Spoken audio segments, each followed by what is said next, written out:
What is your name and what do you do?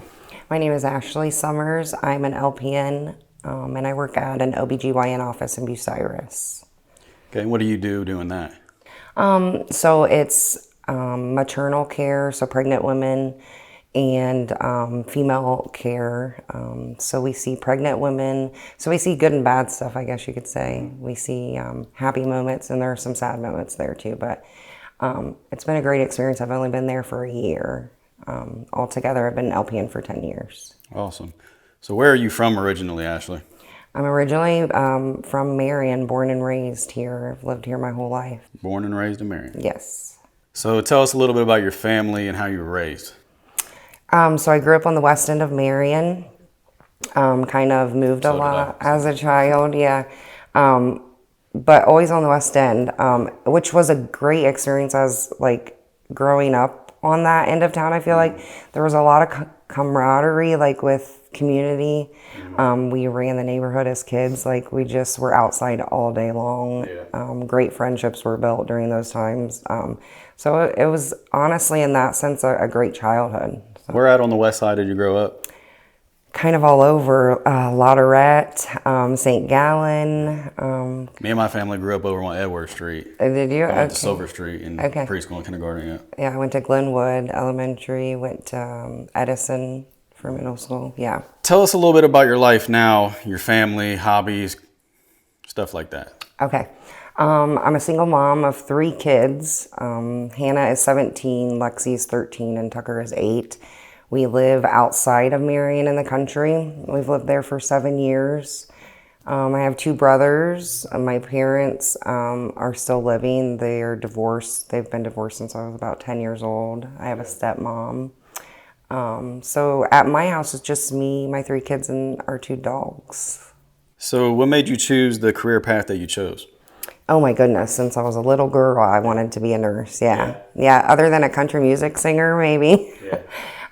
Always wanted to be a nurse. I love people. I'm just like that caregiver type, I guess you could say. It's kind of in me, and I can't even, I never changed like what I wanted to be. So it was kind of always in me to be a nurse, I feel like. Did it live up to the hype? Absolutely. Yeah. You love what you do? Love what I do, yeah. Awesome.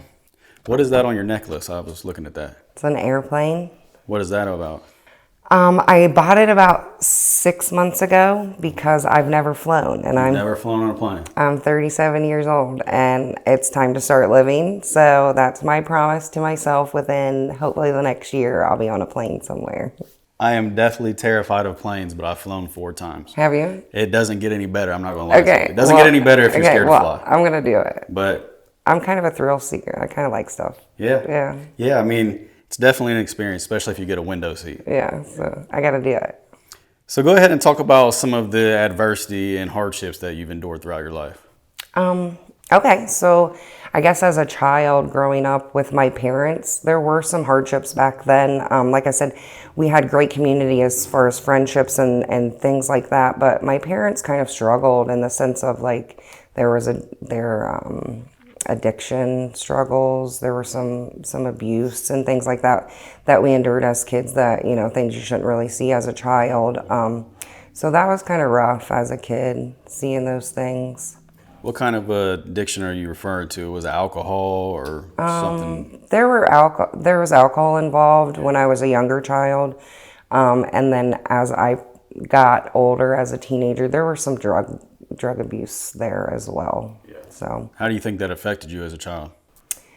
As a child, it was challenging because I think I had to grow up a little bit faster than I should have. Like I kind of had to be a mom to my younger brother, at points. Yeah. So it definitely, I think, makes you stronger though as well. What were some of the difficulties that brought on to you? What were some of the things that you had to deal with? If you can go into detail on that a little bit. Yeah, so I think as a young child, it was just scary. You just didn't know kind of from one day to the next kind of what to expect. And, protecting like my younger brother in the sense of just not wanting him to see those things either. So it was rough as a younger child. And then as I got older, as a teenager, it kind of put more responsibility on me in the sense of Bills weren't paid at times, you know, and I kind of had to help with that. There was lack of food in the home, you know, over the years here and there. And just a lot of like nights alone, you know, without a parent there. So, How is your relationship with your parents now? it's a little rocky with both of my parents. I have tried over the years to build with them and to really like stay connected with my parents because I love my parents no matter what, you know, that's my mom and my dad, and I'll always respect them. I'll never be disrespectful towards my parents, but I've had to learn boundaries with them. Even though you love somebody, sometimes you have to have boundaries to protect yourself. How present are they in your child's life?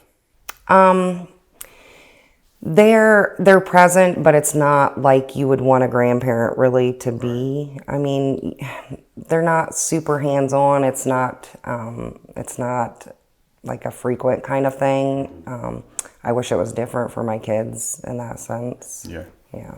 What part do you think that had in you growing to be the person that you are now? Honestly, and this may sound bad to some people, but it made me in a lot of ways not want to be like my parents. Not that they didn't have good qualities about themselves, because they do. Like my dad taught me how to be a hard worker and to work for what you have in life, but it also taught me that I don't want to carry on those generational curses to my kids. Drug abuse and alcoholism and physical abuse. I don't want my kids to see those kind of things. So it really makes you want to stop those things for the future generations. Really. Absolutely.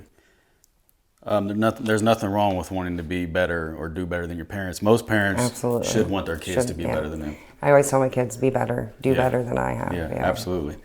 So as far as relationship-wise, are you married now? Have you been married? I have been married. Actually, recently divorced.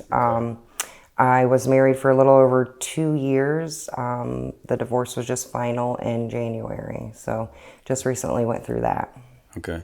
And you have 3 kids, correct? Correct. And are they children of the person that you just divorced? Or? They are not. No. So out of the 3 children, who had different dads? All 3 of my kids have different dads. All 3 of them have different dads. Yeah. Okay. So can you go into that a little bit and talk about their fathers and their presence in their life and all that? So my oldest, Hannah, is 17. She's a junior in high school.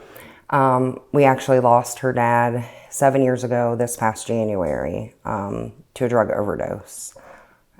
So he's been gone 7 years. Yeah. So how did you come across him with the drug overdose? Did you like walk in on him or? So Hannah's dad and I were not together. So we got together when I was 19 years old. Yeah. We had my daughter. We stayed together for about 3.5 years. His drug abuse started shortly prior to me leaving, and that's why I left. So Hannah was about 3 years old when his addiction started, and it carried on until he passed away, and she was 10 years old when she lost her dad. So that night when he overdosed, we were not with him, but we were living in a home directly in front of where he was at. Yeah. So we were close by. So how did you find out? So the night before was Hannah's dance practice night. It was a Wednesday night, and her dad honestly never missed a dance practice. Through his addiction, he was able to maintain still being a father to a certain degree. So that night he went home with his grandmother, and they lived behind us, and Hannah and I went home to our house, which was up front, you know, in front of where they live actually. She called me, his grandmother, about 6 a.m. that morning. I was just getting up for work, getting ready to get the kids to school, you know, for the day. And she called, and she never calls that early. So I'm answering my phone, and it's her, and I'm like, hello. And she said, I'm in your driveway. And immediately my heart sank because I knew that something was wrong. And of course, my first thought was Hannah's dad. And I went to the side door to open it for her, opened the door, and she just looked at me, and I said, it's Preston, isn't it? And she said, yes, he's gone.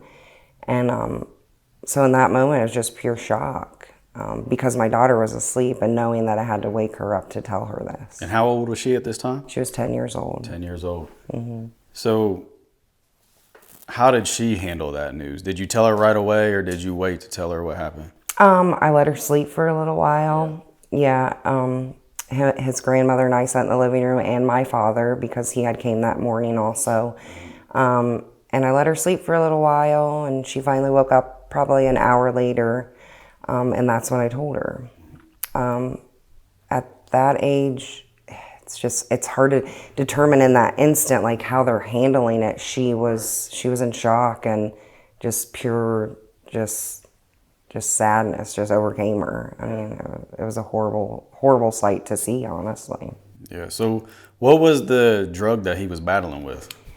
He battled with heroin. Heroin. Yeah, for all of those years, honestly. It started out with painkillers in the beginning and led to heroin. And he was still able to maintain a relationship with her for the most part, even though he was. He was.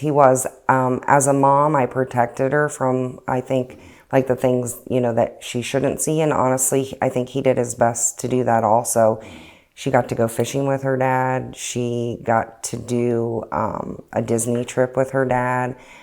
He never missed a dance practice. He never missed a dance recital. He was always present. So she got to see the good parts of her dad, and she knew that he loved her. Yeah. So how did that affect you, knowing now that you would be raising her without her father? Oh my goodness. It's been a journey. I never thought that, my younger self would eventually later on in life be raising a child without a father, because that's such an important role, I think, in a kid's life, as a good dad. And she loved her dad dearly. So it's been challenging to kind of play both parts, mom and dad. It's a challenge. And she's 17 now, you said? Mm-hmm. So does she ever ask you about him or anything? Because I know when it happened, she was 10, which is still a young age. Absolutely. So with her being older now, almost being what we consider an adult, does she ask you more about him now? Yeah, we talk about her dad very frequently. We have lots of conversations. She'll ask me things like prior to when she was born, things about her dad. We play his favorite songs in the car still. I mean, he's still a very big part of our lives, even though he's not here. So that's awesome. Yeah. So go ahead and talk about your other children's. Okay. Lexi is, she's about to be 13, and her dad also passed away. We lost him 4 years ago in January, so in the same month as Hannah's dad, but years apart. And he passed away on a tragic snowmobile accident. So where was he at when that happened? He was local here in Marion, just on the outskirts of Marion. It was 4 years ago. We had a really, really bad winter storm, almost blizzard conditions, honestly. And he was on a snowmobile with his son on the back, which would be my daughter's brother.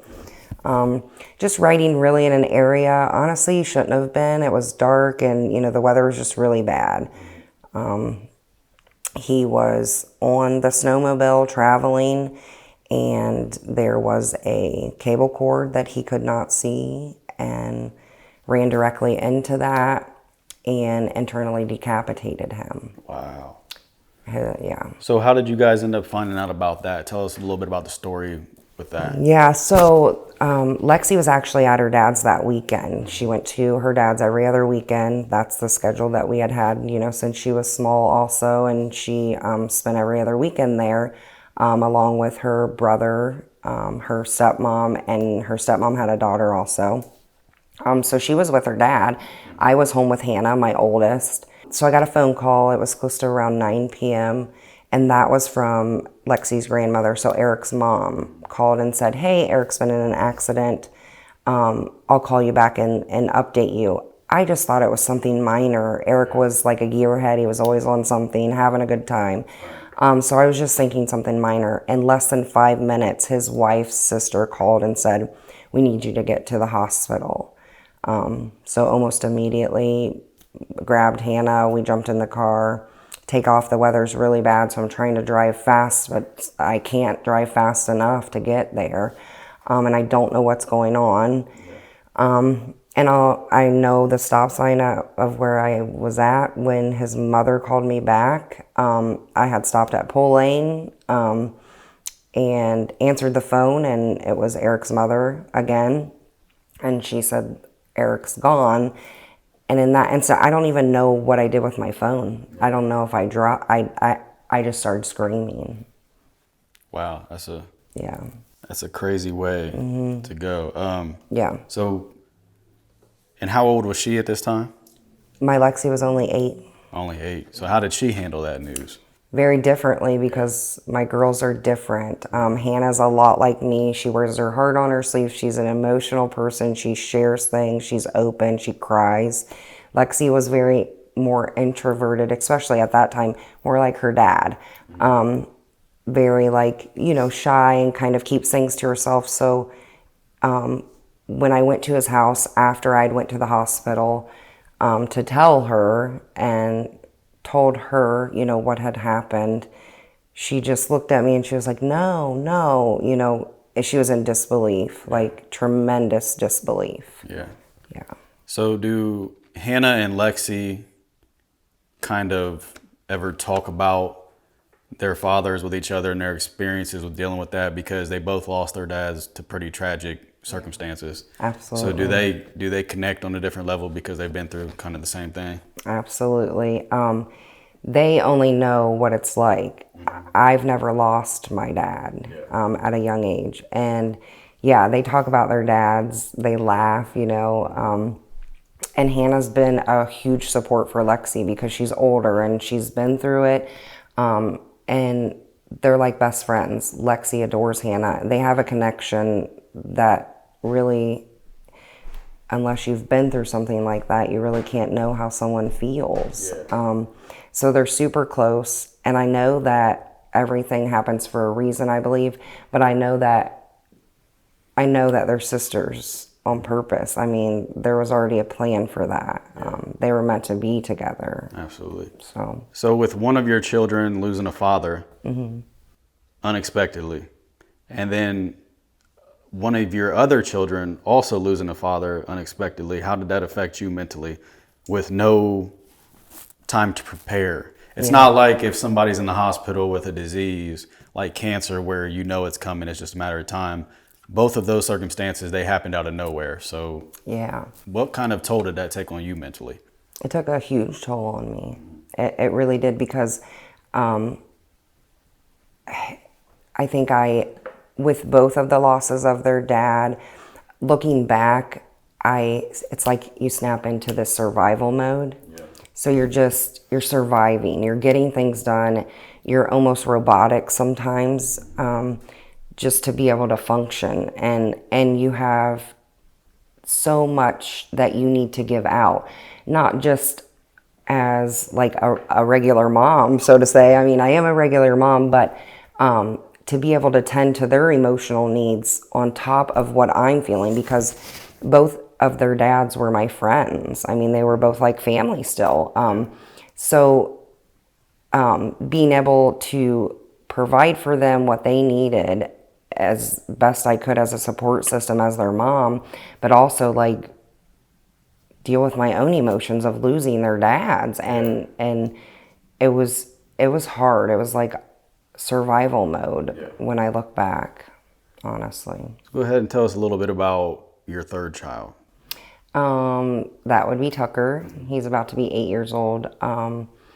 He is a boy, so he's full of energy. He brought a lot of laughter into our lives, You guys needed it. Yeah, we needed him. We really did. He's our clown, just always making the girls laugh. But his dad is still living, thank goodness. He has an amazing dad. He's always there. He's super supportive. It's a good co-parenting existence with each of us. Like, we get compliments on it a lot, actually. But it's what's best for him, so. And even though them both losing their fathers was a really tragic thing to happen, do you think that brought you guys closer in the long run as a family? Absolutely, yeah. My relationship with my girls is extremely close. I'm very open with them. I'm very honest with them about real things in life, and we talk things out. We talk about things, but I think it has brought us a lot closer. Like, our little unit, I know will always be strong. Yeah, it's funny, some of the things that are happening in the present, you don't realize how much of a positive impact they might have in the future. Kind of like how you were saying, some of the things you had to deal with when you were a kid helped you grow up faster. Yeah. I'm sure what they dealt with, even though we obviously wish that wouldn't have happened, Right. made them grow up a little faster too. Absolutely. What are some things that you've dealt with emotionally that you don't want them to see, but you can tell us a little bit about today? Some things that you deal with emotionally that you don't want them to see because you don't want them to feel what you feel. Right. A lot. I mean, and it just comes in waves still. It'll hit you out of the blue, and it hits you like a ton of bricks, and you kind of lose it, because I think about Hannah. Oh, I'm gonna cry. She's super, super smart, and she's just gonna go really far in life. She's very artistic. She's a lot like her dad. So just those big moments, she's going to graduate high school next year. And I so dearly wish her dad could be here to see these things and experience them. And I know so deeply she wishes that too. So, a lot of times I cry in the car by myself now. Not that they don't see me cry, they do. And like I said, we have a lot of conversations, and we still cry and laugh about their dads. But for me, sometimes it's just best to get it out, when I'm kind of alone and by myself, and, just let it out, instead of holding it in sometimes, because I just really miss them, in the sense of, some days I miss them because I'm exhausted and I need a helper. Like, you just want, and then those special moments, like, you want them to be there, and I know the pain that my girls feel because of those things. So it's hard. Yeah, I think that's one of the things that from the outside looking in, you just don't really ever think about. I lost my father too. And a lot of people don't realize that they might not be there for that graduation. When they have kids, their kid will never get to meet their grandfather. Right. Things like that. If you haven't been in that situation, you kind of just don't ever think about it. Correct. But then when you get in that situation, it's like, that's real stuff that you wish that you would have been able to experience. Correct. Yeah. So it's very true. You do. And even just the little moments, like how cool I think my Lexi is. Like, she's super goofy and she's very unique. And it's just like, gosh, I just wish he could be here and get a glimpse of how cool she is, How much she's like him. Yeah. So what would you say to somebody going through some of the same things that you and your family have been through and have had to endure? What would you say to somebody who is kind of losing hope, who doesn't know where to go from there? What would you say to them? Be patient with yourself. Allow yourself to feel what you're feeling in that day. Express yourself in whatever way. Like, I'm a writer. I like to write, so I write a lot, and that helps me a lot. Just allow yourself to be raw about it, because these are hard, tough situations that you don't expect to go through, really, and everybody goes through things in life, but I never expected these to be the things, I guess,